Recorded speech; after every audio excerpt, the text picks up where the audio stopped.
unbelievable for $240. If I can replicate that over and over again, I'm going to be very rich in a couple years from now. And that's the goal. That's what we're really looking forward to.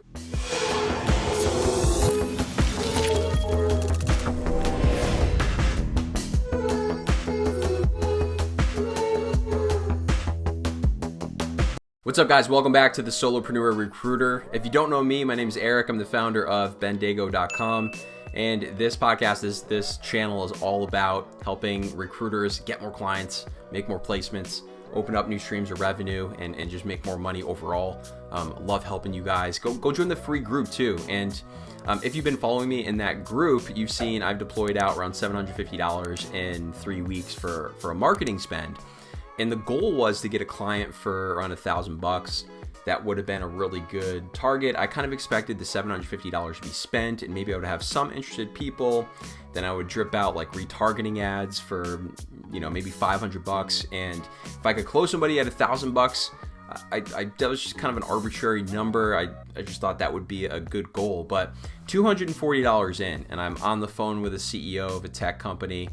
And the conversation went incredibly well. It was like a 48-minute phone call. We really connected, really understood what he was looking for. And this is something that's right in my wheelhouse, hiring a software engineer, multiple sales professionals. And they're expanding, probably going to be closing on funding soon. And I'm going to be right there for that whole ride. When they unload 25 open recs, when they close like a $15 million like Series A funding, I'm going to be right there, ready to go and willing to help them out. So unbelievable for $240. If I can replicate that over and over again, I'm going to be very rich in a couple years from now. And that's the goal. That's what we're really looking forward to. But I wanted to talk about specifically the sales call, because this is a question that I've been getting from a lot of recruiters in the DMs, from Facebook messages, about how do I structure the sales call? How do we close this CEO? And a lot of sales calls are going to go different. And certain verticals are going to be easier to close than others, but you still should be putting effort into how you're structuring this phone call. And for me, I'm going after really high value targets: San Francisco, New York, Boston, all these tech hubs down in Austin. These are high paying roles. I think my average salary is like 160. So there's some that are more. We've done up to 225K. I've done a lot less, some all the way down to 45K, but my average is 160. And I like to keep it there. So when I'm making placements, I'm making huge chunks of money. If you're working like, forklift drivers or construction, those conversations are going to be a lot quicker and they're going to be easier to close. But these companies are very strategic about who they work with. So I need to make sure that I'm going to nail this, and you need to work in this direction as well. So as you're growing and you want to work higher paying roles, you got to be able to nail this phone call. And I thought it went incredibly well. 48-minute phone call. And it starts off with, first of all, doing the prep work before the phone call. So I set a time block before, around 45 minutes, where I'm really digging into the company, the CEO, the team members on LinkedIn, what their histories were, what the history of the company is, what the product is, what the price point is, what problem are they solving, all this stuff. I'm just taking notes, and I'm putting this ammo in my back pocket for that phone call with the CEO, because I want him to know that I go the extra mile. I do the research. I understand the company. I understand what they're looking for. That goes a really long way. So number one, doing that research and asking questions based around that research and digging deeper and going into the depths of those layers is really going to impress the CEO. Second of all, the second thing that you need to do is when you first get on the phone, and this is kind of a lost art, I feel like, is you need to build rapport and you need to have a personal conversation. People do business with people that they like.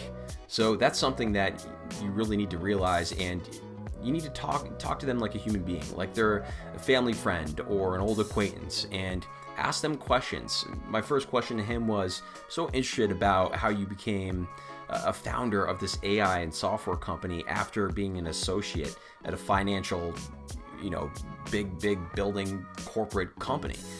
How did that happen? I'm genuinely interested in hearing that story, and that genuine interest and having a little conversation at the beginning of the phone call. It's enjoyable, number one, and then you're building that connection as a human being, which after the phone call, he's going to remember me now. And especially if he's talking to other recruiters, you want to be remembered. And if you're only on the phone for 5 or 10 minutes, they hang up the phone. They might even forget about you in a week from now. They're not going to remember your name. They're not going to know what your face looked like from your LinkedIn. They're not going to do any research on you. It's just, you have a service, you're providing it. Maybe we'll go with you. I'm trying to create that connection, and you should be doing that as well too. Have a human conversation at the beginning of the phone call. Second of all, I don't even know where I'm at with these numbers. I don't know if this is going to be like the 5 ways to set up your sales call, but whatever. You understand. Next is you need to ask those questions that surrounded around your research. I know I talked about this a little bit, but when you're going into the research and understanding the product and their targets, asking questions about the specific role and tying it to the company is really key. So the software engineering role, I wanted to know how it was going to work with a 14 employee company. What individual they're really looking for? Are they looking for somebody that's coming from another startup that's just hungry for a new challenge? Are they going to be working directly with these leaders? And I had their names ready to go. Are they working directly with, John and Kelly? Are they working with those 2 people?